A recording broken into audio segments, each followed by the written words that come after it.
सुप्रभात बच्चों, हिंदी की कक्षा में आपका स्वागत है। आज हम लोग जिसके संबंध में पढ़ेंगे, जिसके पद पढ़ेंगे, उनके बारे में कहा जाता है कि वह भक्ति में ऐसी लीन हुई, ऐसी खो गई कि वह अंत में ईश्वर में ही सशरीर विलीन हो गई। ऐसी मान्यता है। आशा करता हूँ आप लोग थोड़ा थोड़ा अंदाज़ा लगा पा रहे होंगे। जी हाँ, हम लोग मीराबाई की बात कर रहे हैं। आज मैं जिस पाठ को पढ़ाऊँगा उस पाठ की कवयित्री है मीराबाई। आज हम लोग मीरा के पद पढ़ेंगे, किंतु पाठ में जाने से पहले मैं थोड़ा कवयित्री के संबंध में बात करना अवश्य चाहूँगा। तो चलिए आज हम लोग कवयित्री के बारे में अर्थात मीराबाई के संबंध में थोड़ी जानकारी प्राप्त करते हैं। मीराबाई श्री कृष्ण की अनन्य भक्त थी, अर्थात वह केवल कृष्ण को ही अपना सब कुछ मानती थी और जब तक वह जीवित रही बस कृष्णमय होकर रही। इनका जन्म 1498 ईस्वी कुड़की गांव मारवाड़ रियासत में हुआ था तथा इनकी मृत्यु 1546 ईस्वी में मानी जाती है। मीरा सगुण भक्ति धारा की महत्वपूर्ण भक्त कवयित्री थी, अर्थात जो भक्ति काल की दो शाखाएं थी, सगुण भक्ति धारा और निर्गुण भक्ति धारा। ये सगुण भक्ति की एक प्रमुख कवयित्री मानी जाती हैं। सगुण भक्ति में भी यह कृष्ण भक्ति शाखा की सबसे प्रमुख कवयित्रियों में से एक है, यह मानी जाती हैं। कविता में सगुण भक्ति मुख्य रूप से मौजूद है, अर्थात इन्होंने जो भक्ति की वह सगुण भक्ति है, लेकिन निर्गुण के भी गुण उसमें विद्यमान है, अर्थात निर्गुण शाखा अर्थात निर्गुण धारा के भी अंश उनकी भक्ति में हमें देखने को मिलते हैं। इनके गुरु का नाम रैदास है, संत रैदास। बचपन से ही इनके मन में कृष्ण भक्ति की भावना जन्म ले चुकी थी, इसलिए वे कृष्ण को ही अपना आराध्य और पति मानती रहीं। ऐसी मान्यता है, अर्थात ऐसा कहा जाता है, ऐसी किंवदंती है कि एक बार मीरा के पड़ोस में अर्थात उनके बगल घर के बगल में ही एक लड़की का विवाह हो रहा था और वो लोग छत पर अर्थात मीरा अपनी माता के साथ छत पर से विवाह देख रही थी। अचानक बालमन, मीरा बहुत छोटी थी तो बालमन में तो कई सारी जिज्ञासाएं उत्पन्न होती हैं, तो मीरा के मन में भी एक जिज्ञासा उत्पन्न हुई।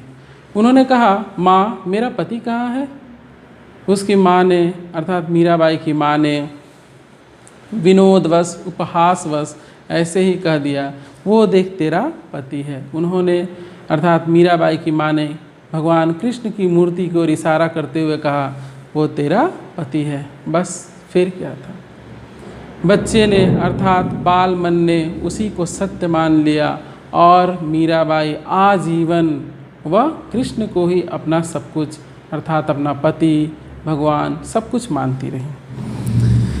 अन्य भक्तकालीन कवियों की तरह मीरा ने भी देश भर में दूर दूर तक यात्राएं की। चित्तौड़ राजघराने में अनेक कष्ट उठाने के बाद मीरा वापस मेड़ता आ गई। ऐसा कहा जाता है कि मीराबाई का विवाह मेवाड़ के राजकुमार भोजराज से हुई थी, किंतु बहुत अधिक समय तक वह वैवाहिक जीवन नहीं जी सकी, अर्थात उनके पति की मृत्यु हो गई।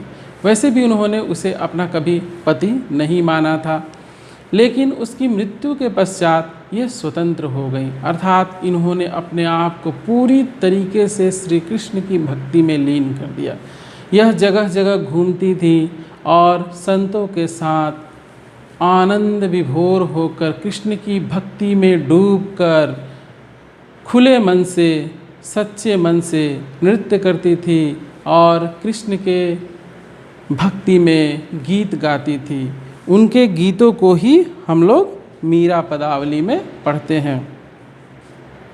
उन्होंने लोक लाज और कुल मर्यादा के नाम पर लगाए गए सामाजिक और वैचारिक बंधनों का हमेशा विरोध किया कि स्त्रियों के ऊपर जो इतने तरह के सामाजिक बंधन लाद दिए गए हैं वह पुरुषों पर क्यों नहीं है।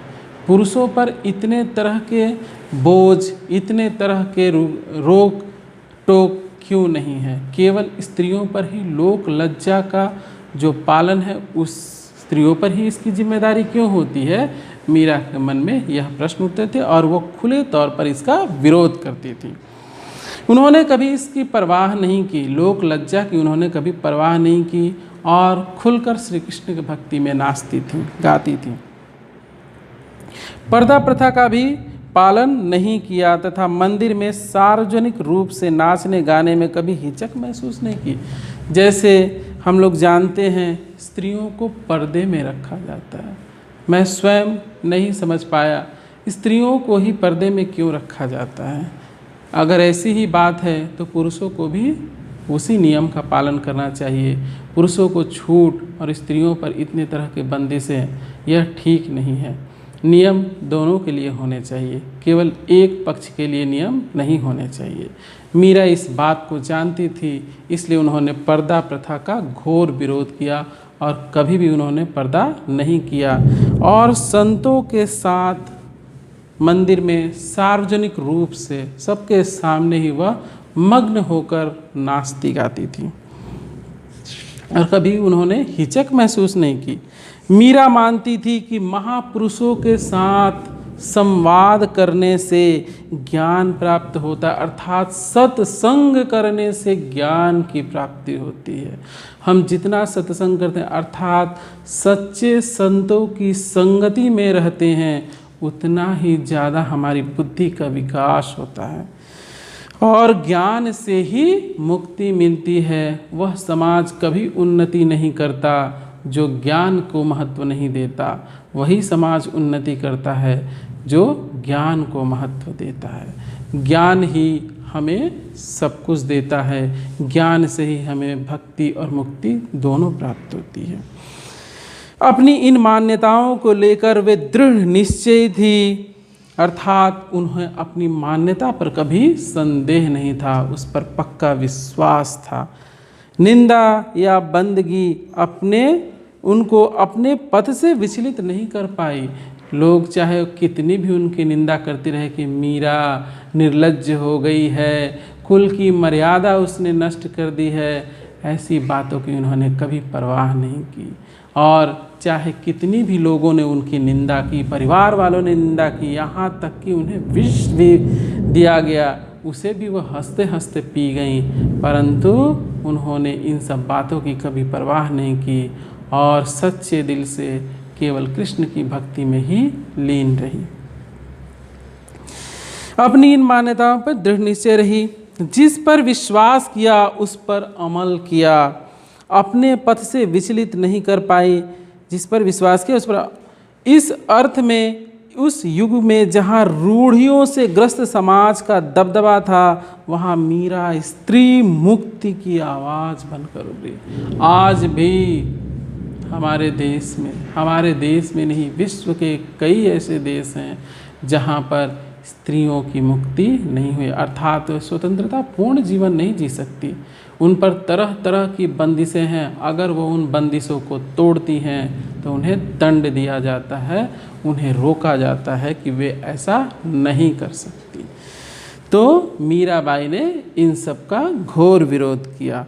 वह स्त्री मुक्ति का आवाज़ बनकर उभरी कि स्त्रियों को भी वही स्थान मिलना चाहिए जो पुरुषों को प्राप्त है। जो नियम स्त्रियों के लिए बने हैं उसी तरह के नियम पुरुषों के लिए भी होने चाहिए। अगर हम स्त्रियों को पर्दे में डालते हैं तो पुरुषों को भी पर्दे में अवश्य रहना चाहिए। मीरा की कविता में प्रेम की गंभीर अभिव्यंजना हुई है, अर्थात उनकी काव्य अगर हम उनके पदों को पढ़ते हैं तो कृष्ण के प्रति जो उनका प्रेम है उसकी गहन अभिव्यंजना हुई है। उसमें विरह की वेदना है और मिलन का उल्लास है। कृष्ण उनके अनन्य थे, वह चाहती थी बस कृष्ण को प्राप्त करना, इसलिए उसके प्रति उनसे मिलन का जो उल्लास होता है, एक प्रेमी को दूसरे अपने प्रेमी से मिलने का जो उत्साह होता है, उनकी कविता में देखने को मिलता है। लेकिन उससे मिलन न होने पर जो वियोग की अनुभूति होती है, जो विरह वेदना पीड़ा अनुभूति होती है, वह भी हमें मीरा के काव्य में देखने को मिलती है। उन्होंने मुक्तक गेय पदों की रचना की। लोक संगीत और शास्त्रीय संगीत दोनों क्षेत्रों में अपने पद को भी लोकप्रिय बनाया। अर्थात उन्होंने शास्त्रीय संगीत और लोक संगीत दोनों में ही अपनी रचनाएं की। इनकी भाषा मूलतः राजस्थानी है और कहीं कहीं ब्रज भाषा का भी प्रभाव है। चूँकि मीराबाई मध्यकालीन कवयित्री थी, इसलिए उनकी भाषा पर ब्रज भाषा का प्रभाव पड़ना स्वाभाविक था, क्योंकि मध्यकाल की भाषा, साहित्य की जो भाषा थी वह मुख्यतः ब्रज भाषा थी। अवधि भी थी, पर अवधि का उतना प्राबल्य नहीं था। सबसे ज़्यादा अगर रचनाएं लिखी जा रही थी तो वह ब्रज भाषा में लिखी जा रही थी। कृष्ण के प्रेम की दीवानी मीरा पर सूफियों का प्रभाव भी देखा गया है। मीरा की कविता के मूल में दर्द है, वेदना है, पीड़ा है। वे बार बार कहती हैं कि कोई मेरे दर्द को पहचानता नहीं, न शत्रु न मित्र। अर्थात जो मेरे भीतर वेदना है, जो कष्ट है, अपने प्रिय से मिलन की जो वेदना है, उसको कोई नहीं समझता, चाहे वो दोस्त हो या दुश्मन, कोई भी नहीं समझता। तो हम देखते हैं मीरा किस तरीके से कृष्ण की अनन्य भक्ति करती थी। वह उनको ही अपना सब कुछ मानती थी। आज हम लोगों ने इस पाठ में मीराबाई को जाना। अगली कक्षा में हम लोग मीराबाई के जो पद हैं उसको पढ़ेंगे। तो आज इस कक्षा में इतना ही। अगली कक्षा में मिलते हैं और उनके पदों को पढ़ते हैं। तो बहुत बहुत धन्यवाद। मिलते हैं अगली कक्षा।